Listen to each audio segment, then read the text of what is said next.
If you've flown in the US lately, you might have noticed that things are going a little awry. Earlier today, a Southwest 737 almost collided with a private jet upon landing at Chicago's Midway Airport, and it was all caught on camera.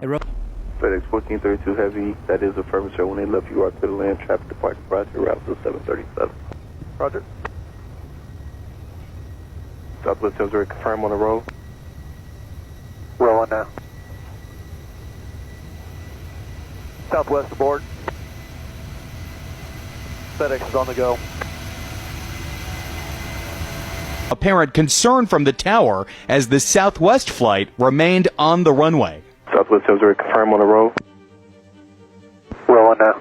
But preliminary Flight Radar 24 data shows the two planes remaining on a collision course. The FAA says the crew of the FedEx flight aborted its landing and started to climb, experts say averting disaster. As you guys know, I have been back on the road and traveling practically every week since February. And for me, these experiences have become personal. The airports are a hot mess. The airlines are ruder than ever. And I am literally becoming scared of flying. I'm not exaggerating. And I am always someone that has traveled very regularly. I've never had a problem with flying. I used to even say that I kind of liked a little turbulence because it felt like being rocked. Not anymore. In the past month of flying alone, I have had not one, but two flights where we started to land. We were practically on the ground. I could see it. And then the plane did one of these and took right back off into the sky. And the first time, I didn't know what was going on. We took back off into the sky. The plane was rocking. The turbulence was worse than I've ever felt. I had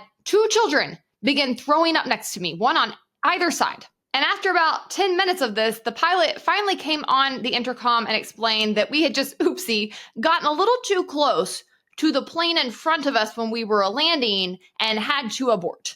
And then last week, as my husband and I were flying into Nashville, the exact same thing happened. He looked at me with his eyes wide as saucers and was like, what is happening? What's going on? And I was like, don't worry, I actually know because this has happened to me recently. And sure enough, within like 5 minutes of that flight, the pilot came on and said pretty much the same thing. We got a little too close to the plane in front of us. Which at this point, if that's your excuse, probably just don't tell us. Probably just don't explain what's happening because that's even scarier.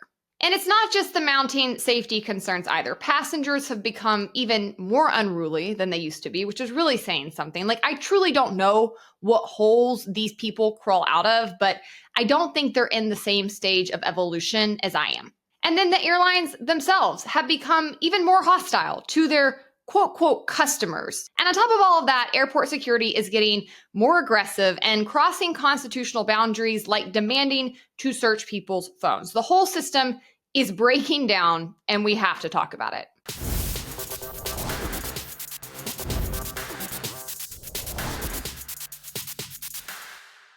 First, I'm Hannah Cox. Welcome to my channel where I bring you politically homeless takes on politics and culture. Before we get going, make sure you take a second and subscribe to my channel. Also hit that notification bell so you don't miss any of my episodes, and take a second to drop into the comments and say hi.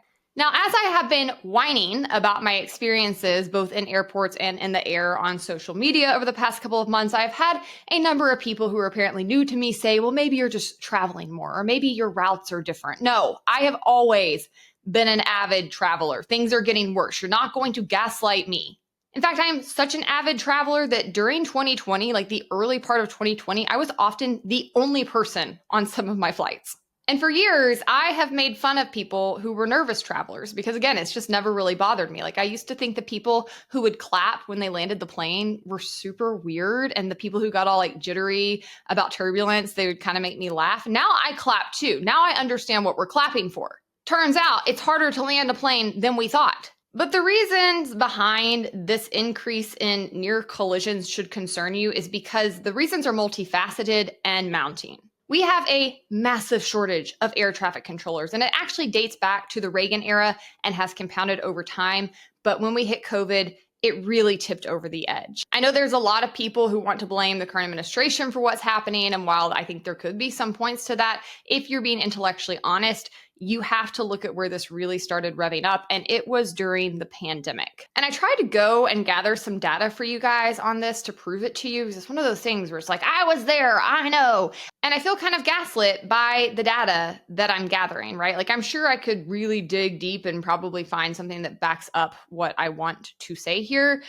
But that's not what comes readily to the top of search engines, which are manipulated. But here is an example. They say that early retirements, both for pilots and air traffic controllers, are increasing, leading to the current shortage. And they do admit that many air traffic controllers retired early during COVID, but the most data claims that those driving factors were because of high stress and burnout, health concerns, job uncertainty during the pandemic, and long-standing staffing issues around poor working conditions. And yes, that's all true, but you need to look deeper behind the data. Why? Why was there high stress and burnout? Why did they have health concerns and job uncertainty? And it's because they were federal employees, or at least within the federal government's control. And thus these industries, these jobs were subjected to the pandemic restrictions. And one thing, if you work around these industries, and I have a good number of friends who are pilots and who work in air traffic control and other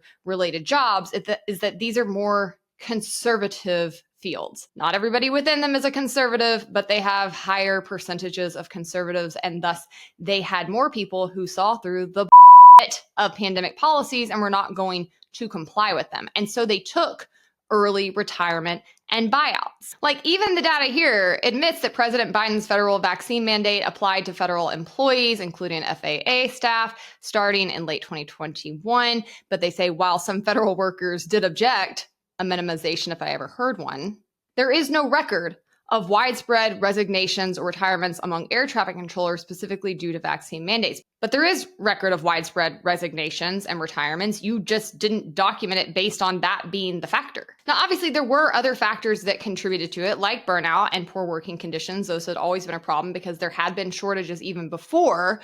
Also, you had things like flight schools being closed, you had licensing delays. And so while you also had early retirements being taken and buyouts being purchased because airlines weren't flying as much during that time and they were trying to stay afloat, even though they got tons of money from us in corporate welfare, they still were having issues. So you had all these contributing problems, but I know beyond the shadow of a doubt that what really accelerated many of these people taking those early retirements and buyouts were the pandemic policies that were forced on them by the Biden administration, and you're not going to convince me otherwise. And even if that weren't true, the other compounding factors also still related back to pandemic policies, to shutdowns. So all in all, in 2020 and 2021, while we already had shortages in these fields, we lost a tremendous number of air traffic controllers and senior pilots. On top of all of that, our technology is very old and outdated. It's actually quite terrifying if you start digging into just how bad it is, but this actually should be expected when an industry is not a free market capitalist one, which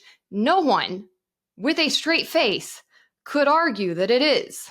I shouldn't say no one. Actually, I had one hack on my Facebook trying to argue with me on this point just last week and claiming they worked in the airline industry. But just because you work in an industry doesn't mean you understand all of the things that control it behind the scenes. And if you don't understand just how little capitalism is left in the airline industry, I just don't really have any respect for your opinion. This one isn't hard. It's like people who claim that our healthcare system is capitalistic.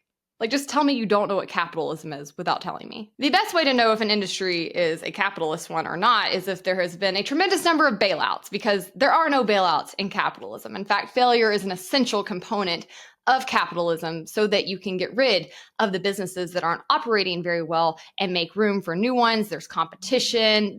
It's a absolute essential quality of a capitalist system. And the airlines have certainly gotten a tremendous amount of bailing out and corporate welfare on top of that. Most of these airlines should go under. I don't know how anybody could push back on that. Do you really think that Delta or Southwest is as good as it gets? Do you really think that somebody else could not come along and compete with them and offer a better service at a better price if they were able to do so? Of course they could. Just look at how these airlines treat their customers. They made their flight. You did. And you think, you're going to check me in. I bet you we won't.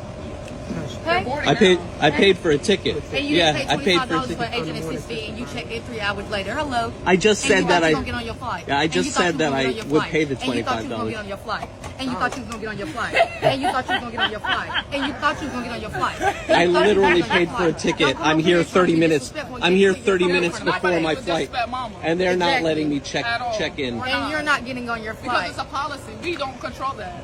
And you will never fly. You were about to let me check in.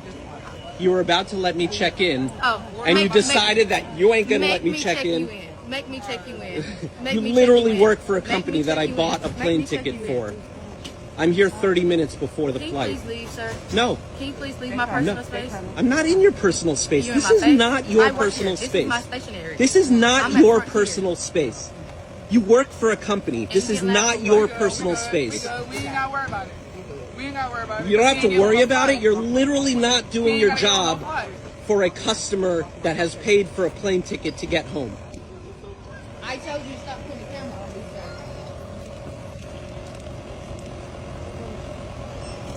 I'm literally here at Frontier. I bought a ticket and they are not letting me check in. For no reason whatsoever.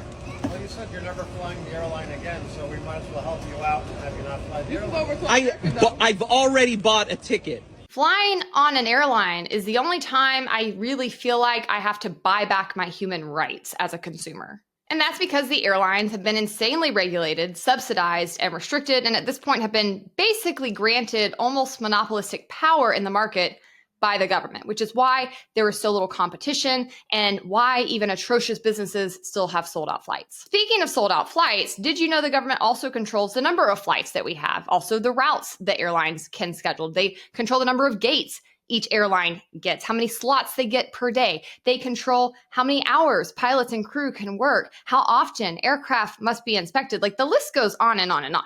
Oh, and we also have made all of the security involved with airlines a public utility. So no, this is not a capitalistic market. While many of us no longer feel safe and secure in the skies, though, one place you can still be perfectly cocooned is in your bed. With bedding from Cozy Earth, you can make your bedroom an oasis away from the world's ills with bedding that will help you relax and wake up rejuvenated. As you all know, we switched over to Cozy Earth's bedding last month, and I am obsessed. It looks so elegant. Literally everybody remarks on it when they walk by our room. If they're in town, I just had my mom here this morning and last night, and I think she was even a little offended that the guest bedroom did not have this bedding and certainly was not keeping up with the master anymore. The sheets are so breathable and soft that lately I find it hard to make my bed, which I rigorously believe in. I saw that video from the Army sergeant talking about how it impacts your mentality. So I make my bed every day. But lately, when I start making it, I just immediately want to get back in it. Cozy Earth is seriously my dream bedroom set. And honestly, I like it even better after one wash. It's now even softer than it was when I first got it. So good news, if you want to be bedroom twins with me, Cozy Earth is offering my listeners a whopping 40% discount this month only on their website. You just need to use the promo code Hannah Cox to access this deal. You can not only get bedding, you can get pajamas, you can get towels. They have all kinds of good stuff on their website. So this is a great deal as we head into the warmer months. It's the perfect time to get some silky, breathable bamboo bedding. Check it out now. The link is in my show notes. And don't forget to subscribe to my channel while you're there. And now back to our regularly scheduled programming. I can't decide if I feel less safe in the skies these days or on the ground in between flights. The TSA has always been atrocious and a giant joke. It's pure security theater. Like these people cannot pass their own inside tests they run on themselves to see if they're working. I cannot believe we are still having to pay for this absolute charade. It infuriates me, which you might have guessed as somebody who has libertarian tendencies. I have hated the TSA for a very long time. I think it's a total joke, but it's gotten even worse than it used to be. So today's tobacco. We are at the airport trying to head on our flight, make it all the way through to TSA with an hour to go before boarding. The TSA agent sees my ID and says, well, it'll take me about 30 minutes to verify your identity, but I think you should just go rebook your flight. So I'm like, oh, I have like an hour. Can you just start the process? He's like, well, I could, but I think you should just go rebook your flight, because if you don't rebook it, then you're going to miss your flight and then you'll have to pay for another flight. So I'm like, but you just said that it was 30 minutes. We have time. Just, do you mind, sir? Like, can you please go do whatever you need to do with my ID? I have a birth certificate. I have a social security number. He vehemently says that doesn't matter.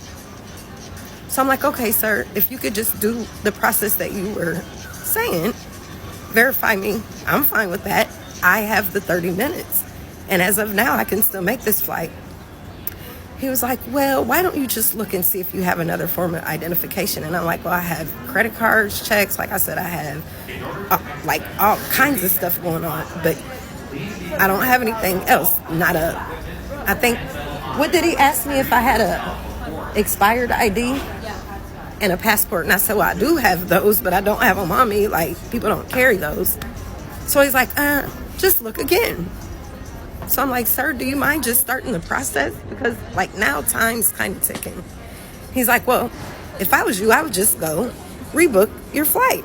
It's just cruel, honestly. And when you think about what goes into most people flying, like I'm somebody who travels mostly for business. Honestly, a lot of times people are comping my flights. Do I want to be gone longer than I need to be? No, but what's the worst that happens if I'm delayed? Maybe I miss a speaking opportunity. Obviously, not ideal, but most people, when they are traveling, are spending hundreds to thousands of dollars in order to get to a certain destination where they have reservations for a select amount of time, where they've also probably paid hundreds to thousands of dollars to have that experience. They have places they absolutely need to be. They've taken off work. Americans don't get that many vacation days. Like, it is actually very, very cruel to laugh in people's faces and cause them distress when you could just help them. Like, of course, working with the public can be very frustrating. People are often unrealistic. They're demanding. They don't plan accurately. They expect other people to fix their problems when the mistake is on them. Like, I get that. I've worked in those kinds of roles in the past. But for a lot of these people, the gate agents, the TSA, the airlines themselves could simply like punch some buttons and fix the situation for them. Not only are the customer service issues just at the absolute bottom at this point, though, the constitutional ones are really revving up in ways that concern me. Just last week, YouTuber Hasan Piker had a run-in with airport security that is chilling. For those of you who don't know, I was detained by Customs and Border Patrol inside of the O'Hare Airport. I get to the global entry line, and they're processing everybody expeditiously. Gets to me, take a photo, boom, walk in. Instantly, the Customs and Border Patrol agent goes, "Step aside, sir. An agent will come and take you to another location." I was like, is that proper protocol? It's like, sometimes it happens. There's a detention area. I'm sitting there. There's like a bunch of terrified families. There's an old lady in a wheelchair. Finally, this agent comes out. They take me to this back room and we got to talking. And let me tell you folks, the TikTokers that talked about being detained, they were right. It was an insane situation. So it's very obvious that they knew exactly who the I was. It's very obvious that they knew how to like navigate the conversation. You know, he's like, "Oh, what are you doing in Chicago?" And I was very revealing. I was like, "I want to take my family out for Mother's Day to France, but I had to come back early from France because I have a speaking engagement at University of Chicago." And he was like, "Oh, what kind of speaking engagement?" It's like, I don't know, some like journalism school stuff. And he's like, "Oh, well, since you mentioned that, what do you do as a job?" And I was like, "I'm a Twitch streamer." And he's like, "Well, since you mentioned that, what kind of things do you stream about?" So I was just like, "I play video games, but I also do current events sometimes." And he's like, "Since you mentioned that, do you talk about the news?" And I was like, "Yeah, I talk about the news." "So when you talk about the news, do you talk about the war?" And I was like, "What do you mean by that?" He's like, "Do you talk about Trump?" And that was the first time where I was like, what the is this question? Like, I literally straight up told him, I was like, "Why are you asking me this?" Like, what does this have to do with anything? None of these questions are actually valid questions to ask. But I was entertaining it because, one, I didn't want to present it as being difficult because I didn't want to extend the detention. And two, I actually wanted to see how far I could take it. And I'm glad I did this because the reality of the matter is I'm profoundly privileged. I'm a public person. I have enough money to be able to fight back against this sort of thing. And they know who the I am. So obviously, the reason for why they're doing that is, I think, to try to create an environment of fear, to try to get people like myself, or at least like others that would be in my shoes that don't have that same level of security, to shut the up. And I'm going to use the privilege that I have in that moment to try and see what the they're doing. Every single thing that they ask me is literally not allowed. Like, what the do you mean? Why is this denying me entry into the country of my birth? You can't just stop me at the border and be like, what's your opinion on Donald Trump? You're not allowed to enter the nation. There is no love lost between me and Hasan Piker. I think he's an absolute moron. His criticisms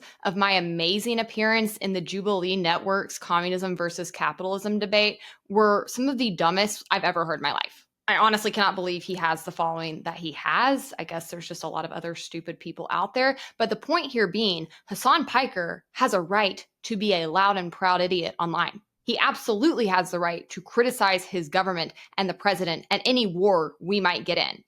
And it is none of airport security's business what you're saying on your phone, on your social media. Blatantly unconstitutional. And I'm sure it's legal. I'm sure somewhere in the atrocious George W. Bush administration or the Obama administration, where they spent most of their time undoing our civil rights, they somehow passed some moronic law that says they can do this, but it is unconstitutional just the same. And I even had an incident coming back from Nashville to Atlanta, not even flying internationally, just this week, where when I went through security gate, it dinged like I was one of the people special chosen people to get a little extra scrutiny. And instead of patting me down or swiping my palms, instead they said, we're going to need to see your phone. I was like, oh, no, you're not. And I was waiting to see what they were going to do. I tried to ignore the guy. I tried to just walk off. He came and caught me. He's like, hold on. I just have to swipe your phone. So he didn't ask me to open it because that would have been an absolute hell no. And I'd probably be in jail right now not making this video. But instead, he just swiped it with one of their little special swipes to see if you have residue on it, I guess. But this is becoming more common too. Hey, now I just got through security here at DFW Airport today. I'm taking a trip to Atlanta and back. And interestingly, TSA insisted on seeing my cell phone. They swabbed it, which is fine, but never had somebody ask for my phone and want to handle it. We live in interesting times. And as if the government wasn't bad enough, we also still have to do with our fellow passengers in the air. This is your last chance.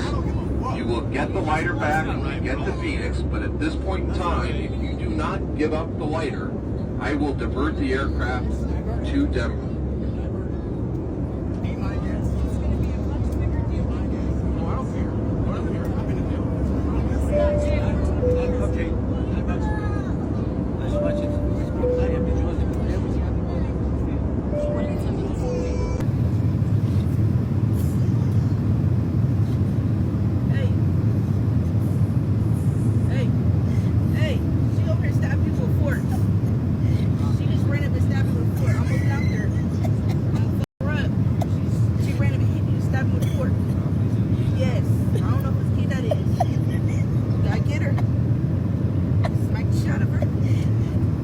We have to bring back respectability politics. We have to bring back public shaming. We need to have a little bit more rigorous of a social code for how people are expected to conduct themselves in society. I think if you are disrupting other people's travel, if you are causing your flight to be diverted, if you are holding other people up so where they are going to miss their connections, you should have to pay for that entire flight's accommodations. Whatever they have to spend to make up for that should be put on you, and you should go to workers' prison until you pay it off. I don't know if it should be criminal penalties. In some cases it should, but it certainly should be very, very intense civil penalties, and you should not be allowed to fly again for a very long time. I've heard some people predicting that airline experiences are going to continue to deteriorate to the point that most will stop flying. Some say we're going to look back on the past few decades as the golden age of air travel and find it unfathomable that so many of us used to fly frequently. And I think that seems a little bit extreme, but also not entirely off base if we continue in these current trajectories. And given the government's iron fist on this industry, it does seem unlikely that things will improve. I mean, has any public service ever gotten better with time? The answer is no. All right, guys, I hope you liked this episode. If you're flying, make sure you take precautions. Drop me a comment. Let me know if you've had any crazy experiences as of late. I'm really curious to hear if it has been worse for you guys too. Make sure while you're doing it that you subscribe to this channel if you have not already. And if you want even more content, you can head over to some of the links in my bio.